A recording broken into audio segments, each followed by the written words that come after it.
Howdy ho, friends. This is a tin Cowboy frying pan, or what I call just a tin frying pan. I've noticed lately on these social media sites I follow, this little guy has been popping up quite a bit. I decided, what the heck, we're going to do a little video about it. This thing is lightweight, great for freaking backpacking or home use if you want. If you notice, they've got a pour spout here, pour spout there. There is a number 40 on the handle, and there's some writing which I cannot read because I don't have my glasses on. Recommended uses of this pan. You can use it over an open campfire, but the coals only. You do not want direct flames on this pan because it heats up so quick. You can use it on a tent stove, a tent wood-burning stove, or a home wood-burning stove with a small fire in it. I do not recommend using this with a backpacking stove because it just gets too hot and it'll end up warping the metal. You can use it at home on one of these little, what I call chef stoves. It works freaking great. I haven't tried it on a regular home gas stove, and I don't know what it would do, so yeah. Anyway, if we look at this guy right now, you notice it looks like it's rusty and dirty inside. No, it is not. That is actually the vegetable oil that has gone rancid. So we need to clean this little guy, and it's really cool. You can clean and prep this just like a cast iron pan, except you don't have to worry about washing it out. You can scrub these out with a little dish soap, and we'll be using for this project Dawn and water, and not worry too much about it rusting after you season it. Yes, I'm going to show you how to season it. So the first thing we're going to do is I want to heat this up, boil it out, and we're going to get all that rancid, there we go, rancid vegetable oil out of the pan. I brought it up to a roaring bubble, and then it's been going for good about 2 minutes, so I think we are ready for the next phase. Turn that little guy off. Heads up, this is not a cool handle frying pan, and yes, there are some of them out there. We're going to carefully place this in the sink and try not to set myself on fire. We're going to use the good old green sponge for this activity.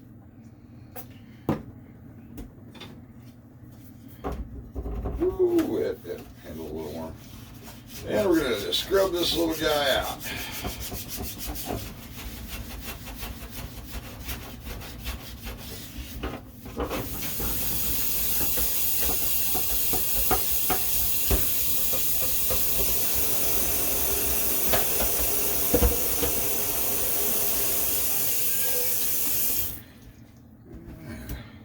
If you notice, the whole back of it is black. I don't worry about that. I leave that on. It protects the pan and it helps it to heat up a lot faster.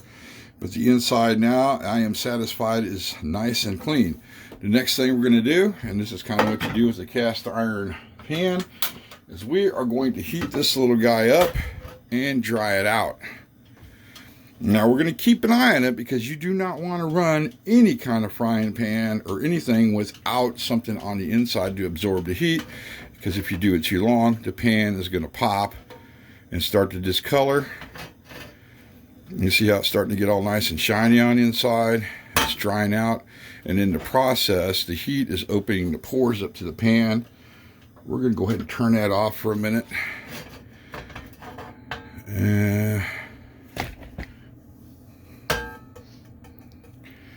Yep, I think it's almost done. Let's do it just a little bit longer.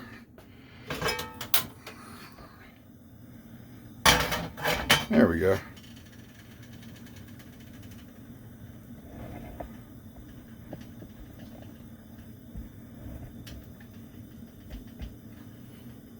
Okay, I'm noticing a little smoke come off the pan, so we're going to go ahead and turn that little guy off.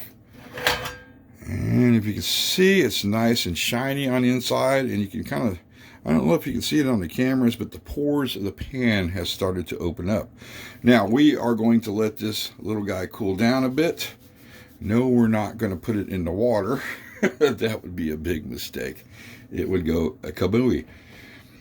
We don't want to put vegetable oil on it right now, with it being this hot. One, it'll just evaporate too quick, and two, we could have a little fire. So we're going to let that cool down for a couple minutes. Okay, I can put my hand over the top of it and still feel a little bit of heat, so I think we're ready to put the vegetable oil on. And we're just going to use just standard vegetable oil, or you could use lard if you want.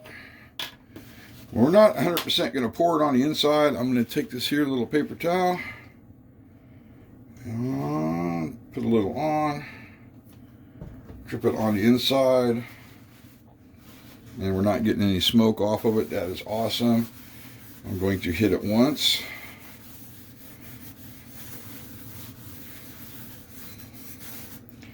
Guess what? Back on the fire for a quick second, heat it up, open the pores up once again.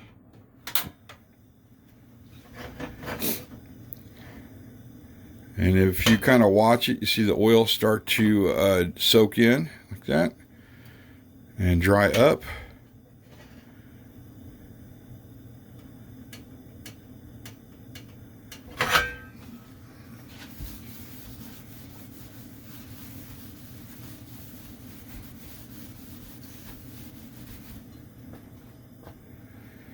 Alright, see how it's starting to turn brown right there? We're kind of burning our vegetable oil, so it's time to quit putting it on the heat. As I put it on there and pulled it off, I'm going to wipe it in. Now the next part is not make a big freaking mess like we just did. Is we're going to flip this little guy over, and I'm actually going to coat the bottom of it just to protect the pan. Let's get this out of the way and get another towel, as we've got vegetable oil all over the freaking place.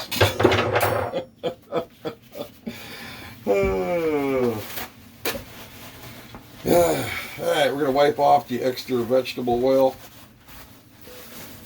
We got it on the bottom. This part you need to be very freaking careful with, because this vegetable oil will catch on fire. I'm basically just going to put it on the flame one more time to get it to soak in on the bottom. And we're done. We're good. The pan has been seasoned, and it's ready to go for my next outing. Let's turn that off and clean up the freaking mess I've made. And yes, we did burn it a little bit here on the bottom because I got a little carried away with the heat, but not a big deal.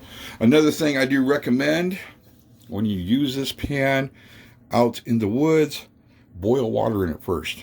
It purifies the pan. It gets off the rancid vegetable oil. So we're going to let this little guy cool down. And then what I'll do next is I'll simply just put it in a Ziploc bag with what I call a little cooking pack. It'll be some tissues and a little aluminum foil. Alright friends, I just wanted to show you my pan and how I treat it and take care of it. A couple things I forgot to mention, I don't know if I did or not, but this dates back to the 1800s, and Billy Joe actually found this for me a while back, and I'm very happy to have it. Alright friends, comments are more than welcome. If you have one of these pans and have used it, let me know down in the comments section. Or if you have any tips or tricks that help preserve the pan better than I did, yes, comment section. And yes, it will take me time to answer them. Like always friends, thanks for watching.